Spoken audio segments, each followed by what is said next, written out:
చిన్నపేట అనే పచ్చని ఊర్లో ఒక చిన్న రైలు ఉండేది. అందరూ దాన్ని ప్రేమగా చిట్టి రైలు అని పిలిచేవారు. ఆ రైలు ఎప్పుడు వచ్చినా పిల్లల ముఖాల్లో నవ్వులు పూయించేది.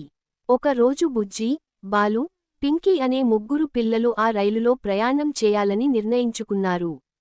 స్టేషన్కి వచ్చేసరికి వాళ్లకి చాలా ఉత్సాహం. బుజ్జి రైలేంటి ఇలా ఆలస్యంగా వస్తోంది అని అడిగింది. బాలు నవ్వుతూ రైలు కూడా నిద్రపోయి ఉండొచ్చు అన్నాడు. పింకీ అయితే రైలు వస్తే ముందుగా హాయ్ చెబుతానని చెప్పింది.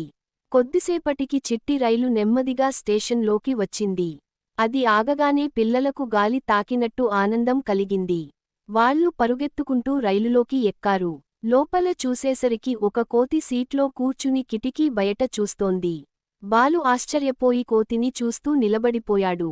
కోతి పిల్లలవైపు చూసి నవ్వింది. పిల్లలందరూ గట్టిగా నవ్వేశారు. రైలు కదలగానే బయట చెట్లు వెనక్కి పరుగెత్తుతున్నట్టు కనిపించాయి. బుజ్జి కిటికీ దగ్గర నిలబడి వాటికి చేతి ఊపింది. పింకీ ఆనందంతో పాట పాడటం మొదలుపెట్టింది. బాలు తాళం వేసి పాటకు సహాయం చేశాడు. రైలు మొత్తం పాటలతో నిండిపోయింది. అప్పుడే చాయ్ అమ్మే మామ వచ్చాడు.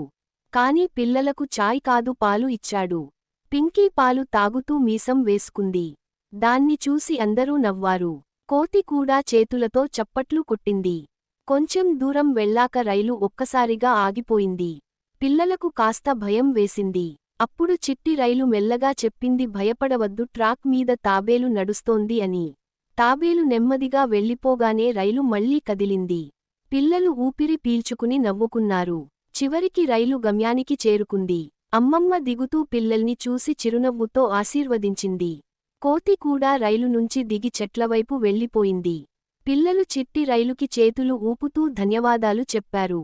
చిట్టి రైలు పిల్లలతో ప్రయాణం అంటే వేగం కాదు, ఆనందం అని చెప్పింది. ఆ రోజు పిల్లలు రైలు ప్రయాణంతో పాటు నవ్వులు, స్నేహం, ఓర్పు కూడా